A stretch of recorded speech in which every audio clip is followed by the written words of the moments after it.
संगवारी हो हमारे यूट्यूब चैनल के नाम है सीजी ब्लॉग 202 यूट्यूब चैनल। एमा नवा नवा गीत और संगीत आप मन ला देखे बर मिलही।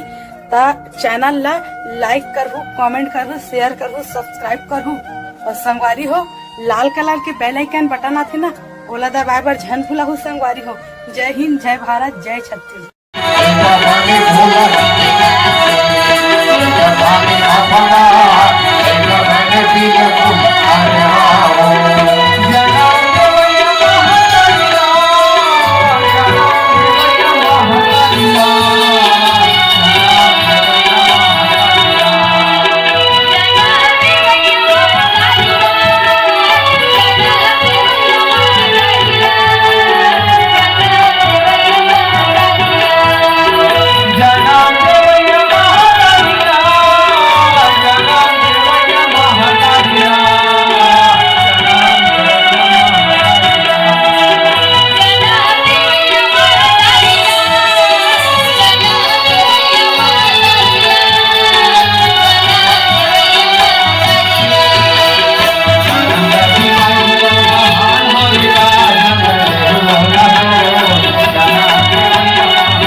बोले गुरु घासीदास।